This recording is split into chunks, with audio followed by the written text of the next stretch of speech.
There is a number in Canada's official statistics that no one disputes. Last year, 120,640 Canadian citizens and permanent residents left the country for good. That is the highest number ever recorded, higher than any year since Statistics Canada began counting in 1952. Higher than the brain drain of the 1960s, when Canada feared it was losing a generation to the United States. Higher than the tech exodus of the late 1990s. And the pace is still rising. The first 3 months of this year set another record, the 5th consecutive quarter of increase. Then this year, something happened that hasn't happened in modern Canadian history. Canada's population began to fall. This is the story of why people are leaving one of the richest, safest, most admired countries on earth, and what their departure reveals about where Canada is going. Why Canadians are leaving. An Anglosphere report documentary. Intel Report 1. The Record Exodus. Start with who is actually walking out the door. Statistics. Canada's portrait of emigration shows that close to 70% of those leaving hold at least a university education. 2/3 are between the ages of 20 and 44, the years when people build careers, buy homes, start families, and pay the taxes that fund everything else. These are not people fleeing failure. They are disproportionately the people any country most wants to keep. The scale has been building for years. Between 2022 and 2025, nearly 467,000 citizens and permanent residents emigrated. Net emigration, departures minus returns, reached 65,706 last year. That too is an all-time high in a data series going back half a century. And the leavers are not alone. Temporary residents, students and workers are departing in even larger waves. In a single quarter last year, 339,505 of them left. The largest single quarter outflow of temporary residents in Canadian history.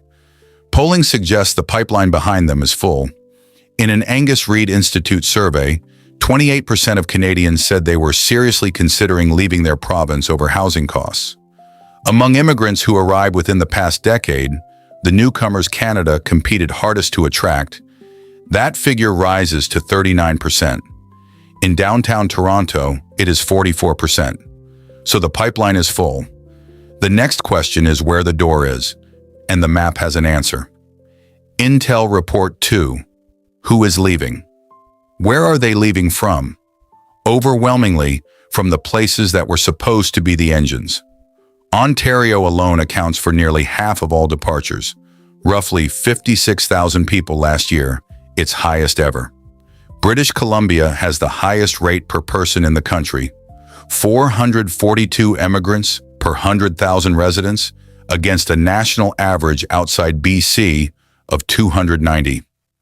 Quebec's departures are the highest since 1971. Look at that pattern for a moment.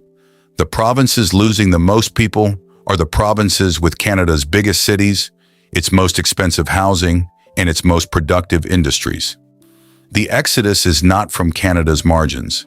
It is from Canada's core. And inside the data sits one detail that breaks the standard explanation. If this were only a story about young people priced out of housing, retirees should be staying. Most seniors own their homes outright. They are outside the job market, and they hold the single most valuable entitlement in Canadian life: universal health care in old age. They are leaving anyway. More than 16,000 Canadians aged 55 and older emigrated last year, up 80% from a decade ago. Seniors are now nearly 1 in 7 of all permanent departures, the highest share on record. People with paid-off homes and guaranteed health care do not leave over a mortgage. They leave over something harder to measure: confidence in what the country will look like in 20 years. So if housing isn't the whole answer, what is? The trail starts with a date. Intel Report 3, the 2017 break. So when did this start? The common answer is the pandemic, or the housing spike that followed it. The data says otherwise.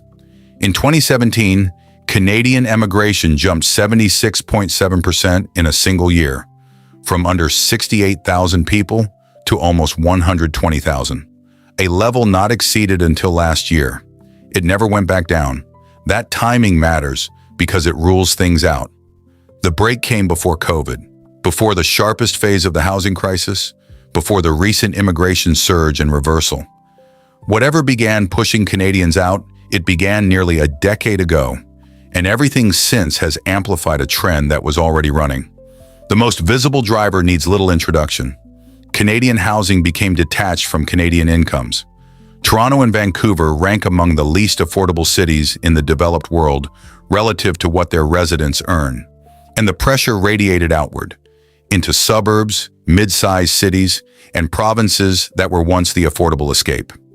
The polling above tells you what that did to intentions. The migration data tells you what it did to behavior. But here's the uncomfortable part. Housing explains why leaving is attractive. It does not explain why staying stopped being worth it. For that, you need the number Ottawa least likes to discuss. Intel Report 4. The productivity gap.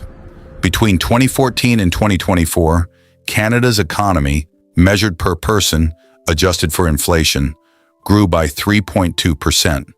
Not per year, in total, over the entire decade. The OECD average for the same period was 15%. A Statistics Canada study by researchers Carter McCormick and Wayman Wang put it differently. Output per person has fallen roughly 7% below its long-term trend, a gap worth about $4,200 per Canadian per year. The Fraser Institute calculates that from 2020 to 2024, GDP per person actually declined, the worst five-year stretch since the Great Depression. And looking forward, the OECD projects Canada to rank last, 38th of 38 member countries, in per capita growth through 2060. Economist Michal Skuterud describes the situation bluntly. This is not a storm to weather but a plateau. And on current course, younger Canadians will likely not be better off than their parents. For most of a decade, headline GDP hid this. The economy grew because the population grew. Per person, almost nothing moved. That is the environment a university-educated 34-year-old is weighing when a job offer arrives from somewhere else. But another statistic changes everything, because it isn't about the workers who stayed. Intel Report 5, the talent drain. The offers arrive because of who specifically is being recruited. Research from the Bank of Canada reached a finding that should have dominated national debate. Roughly 40% of the Canadians who would rank in the top 1% of earners already live in the United States. For the next 9 percentiles below them, the study estimates 30 to 50% have gone. The same research concludes those departed top earners account for about 3/4 of the entire GDP per adult gap between Canada and the United States, and up to 2/3 of the labor productivity gap. Read that again. A large share of Canada's famous productivity problem may not be about the workers who stayed. It may be about the ones who left. The dynamism gap compounds it. In 2015, the United States produced 11 times more high-potential startups than Canada. By 2024, it was 45 times more. Canada, in effect, runs a two-way flow. It imports population by volume and exports earners by quality. Both flows look fine in headline GDP. Both are corrosive per person. The pull side of the equation is not mysterious. As of the 2020 census round, nearly 794,000 Canadian-born people lived in the United States. On average, they are more educated than native-born Americans, earn substantially more, and cluster in the top income brackets. Others go to Australia, Britain, New Zealand, Ireland, Anglosphere countries where a Canadian degree, a Canadian accent, and a Canadian passport transfer almost without friction. The Anglosphere is a single labor market for talent. Canada is currently on the selling side.